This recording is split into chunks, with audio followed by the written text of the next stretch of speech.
अब हम लोग फर्टिलाइजेशन एंड इम्प्लांटेशन की बात करेंगे। किसकी बात करेंगे हम लोग अब बात करेंगे फर्टिलाइजेशन और इम्प्लांटेशन के। फर्टिलाइजेशन और इम्प्लांटेशन में हमने सबसे पहले एक बात लिखी, fusion of pronuclei of sperm and ovum form zygote. अब आपके मन में एक चीज आ रही होगी कि यार सर ये जैसे आपको नॉर्मल मालूम है कि फर्टिलाइजेशन क्या होता है। फर्टिलाइजेशन का मतलब आप जानते हो स्पर्म और एग का मिलना ही क्या कहलाता है, फर्टिलाइजेशन कहलाता है। ये बात आप लोग जानते हो, स्पर्म और एग का मिलना क्या कहलाता है, फर्टिलाइजेशन कहलाता है। बात आता है, मैंने बोला कि fusion of pronuclei of sperm and ovum form zygote, और उसी प्रक्रिया को हम लोग क्या बोलते हैं, उसी प्रोसेस को हम लोग फर्टिलाइजेशन बोलते हैं। होता क्या है, अभी हम आगे आपको समझाएंगे, पूरी प्रोसेस दिखाएंगे किस तरीके से क्या बनता है। फिलहाल होता क्या है कि जब स्पर्म एग के अंदर एंट्री मारता है तो स्पर्म की सब चीज खत्म हो जाए, जैसे न्यूक्लियस बचता है तो न्यूक्लियस वहां के साइटोप्लाज्म को एब्जॉर्ब करके उसकी साइज बढ़ जाती है। तो न्यूक्लियस को टर्म यूज करते हैं प्रोन्यूक्लियाई। क्या टर्म यूज करते हैं, तो जो स्पर्म का जो न्यूक्लियस हो चाहे एग का न्यूक्लियस हो, मतलब ओवम का न्यूक्लियस है, दोनों के लिए टर्म क्या यूज होता है, प्रोन्यूक्लियाइड शब्द का यूज होता है। टर्म प्रोन्यूक्लियाई यूज होता है। तो स्पर्म और एग दोनों के प्रोन्यूक्लियाई का मिलना क्या कहलाता है, फर्टिलाइजेशन कहलाता है। बात आती है, कुछ मैं टर्म है नोट डाल के मैंने कुछ शब्द लिखे हैं, इन शब्दों की क्या मीनिंग होती है, इनका हमें मतलब आना चाहिए। जैसे एक शब्द होता है सिनगैमी। क्या शब्द होता है, सिनगैमी। सिनगैमी का मतलब क्या होता है, इसे मैंने बोला कि fusion of male and female gamete. अगर मेल और फीमेल गैमीट मिल रहे हैं उस प्रक्रिया को क्या बोलते हैं हम लोग, सिनगैमी। क्योंकि कहीं कहीं ऐसे टर्म आ जाते हैं और हमें कंफ्यूजन हो जाता है कि आखिरकार इस टर्म का क्या मतलब है। तो सिनगैमी क्या है, fusion of male and female gamete को क्या बोलेंगे हम लोग, सिनगैमी बोलेंगे। दूसरा शब्द मैंने बोला प्लाज्मोगैमी। क्या शब्द बोला मैंने, प्लाज्मोगैमी। प्लाज्मोगैमी क्या होता है, अगर साइटोप्लाज्म मिल जाए, देखो सिनगैमी क्या है, अगर मेल और फीमेल गैमीट मिल रहा है तो सिनगैमी है। तो बहुत बार आपने सुना होगा। प्लाज्मोगैमी से क्या याद आएगा, प्लाज्मा। प्लाज्मा मतलब साइटोप्लाज्म। तो साइटोप्लाज्म, प्लाज्मो से प्लाज्म याद आने, साइटोप्लाज्म को मिलने की प्रक्रिया को हम लोग क्या बोलेंगे, प्लाज्मोगैमी बोलेंगे। उसके बाद होता है कैरियोगैमी। क्या होता है, कैरियोगैमी। कैरियो का मतलब होता है न्यूक्लियाई। अगर न्यूक्लियस मिल रहा है तो उस प्रोसेस को हम लोग क्या बोलेंगे, कैरियोगैमी बोलेंगे। उसके अलावा एम्फी मिक्सिंग। एम्फी मिक्सिंग का मतलब है कि अगर इनके क्रोमोसोम मिक्स हो जाते हैं तो उस कंडीशन को हम लोग क्या बोलते हैं, एम्फी मिक्सिंग। तो इन शब्दों को हमें ध्यान रखना है। सिनगैमी, अभी हमने दो बातें केवल समझी। पहली बात हमने समझी फर्टिलाइजेशन इम्प्लांटेशन हम पढ़ने जा रहे हैं, तो अभी हमने फर्टिलाइजेशन की बात की। मेल और फीमेल प्रोन्यूक्लियाई का मिलना या स्पर्म और एग के प्रोन्यूक्लियाई को मिलने की जो प्रक्रिया है उसको हम लोग क्या बोलते हैं, उसको हम लोग फर्टिलाइजेशन बोलते हैं। फर्टिलाइजेशन से रिलेटेड मैंने कुछ शब्द डिस्कस किए, मैंने कुछ इंपॉर्टेंट टर्म डिस्कस किए। जैसे मैंने एक टर्म बोला सिनगैमी। सिनगैमी क्या है, मेल और फीमेल गैमीट के मिलने की प्रक्रिया जो है उसमें हम लोग सिनगैमी बोलते हैं। प्लाज्मोगैमी क्या है, फ्यूजन ऑफ साइटोप्लाज्म। अगर साइटोप्लाज्म मिल रहा है तो उसको हम लोग प्लाज्मोगैमी बोलेंगे। कैरियोगैमी क्या है, अगर उनके प्रोन्यूक्लियाई मिल रहा है तो उन्हें हम लोग कैरियोगैमी बोलेंगे। और एम्फी मिक्सिंग क्या है, एम्फी मिक्सिंग में क्या होता है, क्रोमोसोम का फ्यूजन होता है। फ्यूजन ऑफ क्रोमोसोम क्या कहलाता है, एम्फी मिक्सिंग कहलाता है। अब हम लोग प्रोसेस ऑफ फर्टिलाइजेशन डिस्कस करते हैं। क्या कहते हैं बेटा, प्रोसेस ऑफ फर्टिलाइजेशन के बारे में डिस्कस करने। तो फर्टिलाइजेशन की जो प्रक्रिया है उसमें कौन कौन से स्टेप आते हैं, पहले उन स्टेप को जानेंगे, फिर एक एक स्टेप की हम लोग डिटेल पढ़ेंगे आखिरकार क्या हो रहा है। पहला शब्द होता है, अब यार स्पर्म एग से मिलने जा रहा है, फ्यूज होने जा रहा है, तो तैयारी के साथ जाएगा नहीं, एक युद्ध स्तर की लड़ाई है तो कहीं ना कहीं तैयारी के साथ जाएगा नहीं जाएगा, स्पर्म में कैपेसिटी होना चाहिए।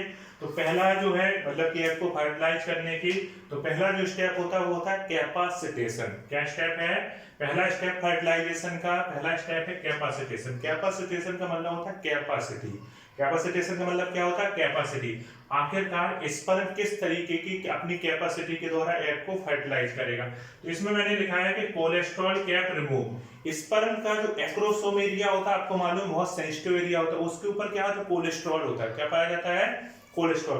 तो स्पर्म जब एग से टच होता है तो उससे क्या है, कोलेस्ट्रॉल का जो कैप है किसके ऊपर, एक्रोसोम के ऊपर, वो वहां से हट जाता है। और यहाँ पे क्या होगा, स्पर्म के अंदर कैल्शियम की एंट्री हो जाती है। क्या हो जाती है, कैल्शियम की एंट्री हो जाती है, जिससे जो ये स्पर्म होता है इसमें एक्टिवेट हो जाता है। मतलब ये स्पर्म इस तरीके से मूवमेंट करता है, ऐसे ऐसे ऐसे ऐसे ऐसे ऐसे, तो इसको बोलते हैं बिप्टेल मूवमेंट। कौन सा मूवमेंट, एक्टिवेशन हो जाता है। ये कौन सा मूवमेंट करने लगता है, तो अगर हम लोग बात करें तो मूवमेंट कौन सा हो जाएगा, मैं यहाँ पे लिख देता हूं नीचे, बिप्टेल मूवमेंट। बिप्टेल मूवमेंट का मतलब क्या है, जब कैल्शियम अंदर चला जाएगा, स्पर्म एक्टिवेट हो जाएगा और वो फास्ट इस तरीके का मूवमेंट करने लगेगा तो उसको विप्टेल मूवमेंट कहेंगे। तो कैपेसिटेशन का मतलब ऐसी कैपेसिटी, वो कैपेसिटी जिससे कि स्पर्म एग को फर्टिलाइज करने की प्रक्रिया के लिए तैयार हो जाता है, उस प्रक्रिया को हम लोग क्या बोलते हैं, कैपेसिटेशन बोलते हैं। ठीक है, दूसरी बात आती है एक्रोसोमल रिएक्शन। क्या होता है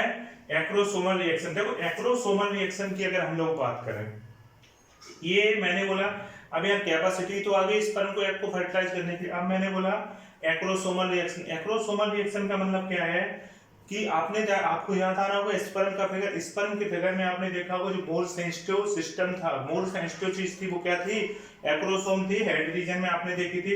एक्रोसोम क्या करता है, एक्रोसोमल रिएक्शन में तीन बातें आती हैं, एक तो आता है हाइलोरोनेडेज एंजाइम, एक आता है सीपी और एक होता है जोनालाइसिन या एक्रोसिन। कौन कौन सा होता है, जोनालाइसिन या एक्रोसिन। देखो इसका मतलब क्या होता है, हाइलोरोनेडेज एंजाइम, ये एक्रोसोमल रिएक्शन में क्या क्या बातें आ रही हैं। हाइलोरोनेडेज एंजाइम क्या करेगा, हाइलोरोनिक एसिड, आपको याद होगा कल मैंने एग पढ़ाया था, ओवम का स्ट्रक्चर बनाया था, ओवम दो लेयर से मिलकर बनी होती है, एक जोना पेल्यूसिडा, उसके बाहर कोरोना रेडिएटा दिखाई, अंदर तो प्लाज्मा मेम्ब्रेन, वो विटेलाइन तो एक तरीके से वो लेयर में काउंट नहीं होती, केवल दो लेयर काउंट होती है ह्यूमन के केस में, कि दो ही लेयर काउंट होती है ओवम में, एक कौन सी कोरोना रेडिएटा और एक जोना पेल्यूसिडा, जोना पेल्यूसिडा के बाहर कोरोना रेडिएटा। और जोना पेल्यूसिडा को कौन सिक्रीट कर रहा था, तो खुद oocyte उसको सिक्रीट कर रही थी। कल हमने ये बातें डिस्कस की।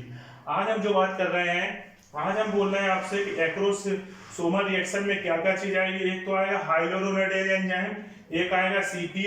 अब इसका मतलब क्या होता है, अब मैं आपको जैसे कल की बात डिस्कस कर रहा हूँ, कल की बात डिस्कस करने के पीछे का कारण क्या, पीछे का कारण ये है कि जब आपका जो कोरोना रेडिएटा के बारे में कल आपने देखा था कि उसकी सेल्स क्या थी, उसकी जो सेल्स थी आपस में जुड़ी हुई थी और एक केमिकल होता हाइलोरोनिक एसिड, कल मैंने बोला था हाइलोरोनिक एसिड के कारण वहां पे चिपकी हुई थी, और जब चिपकी हुई थी तो उनके अब स्पर्म को अंदर जाना, तो तरीका क्या है, उन सेल्स को हटाएं, उन सेल को हटाने के लिए यहाँ से एक्रोसोमल रिएक्शन के फॉर्म में ये हाइलोरोनेडेज एंजाइम सिक्रीट होता है। कौन सा सिक्रीट होता है, हाइलोरोनेडेज एंजाइम सिक्रीट होता है। ये एंजाइम क्या करेगा, ये एंजाइम उसके कोरोना रेडिएटा के हाइलोरोनिक एसिड को एब्जॉर्ब कर ले, किसको एब्जॉर्ब कर लेगा, कोरोना रेडिएटा के हाइलोरोनिक एसिड को एब्जॉर्ब कर लेगा। जब वो हाइलोरोनिक एसिड को एब्जॉर्ब कर लेगा तो हाइलोरोनिक एसिड एब्जॉर्ब हो जाएगा तो सेल्स क्या क्या हो जाएंगी, दूर दूर हो जाएगा। उसके बाद फिर दूसरा एंजाइम ये सिक्रीट करेगा कोरोना पेनिट्रेटिंग एंजाइम। कौन सा,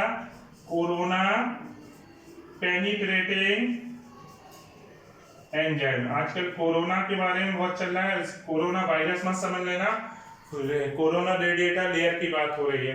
तो कोरोना पेनिट्रेटिंग एंजाइम से ही आपको क्या लग रहा है, किसको पेनिट्रेट किया जाएगा, कोरोना रेडिएटा लेयर को पेनिट्रेट किया जाएगा। क्या किया जाएगा, कोरोना रेडिएटा लेयर को पेनिट्रेट किया जाएगा। उसके बाद क्या होगा,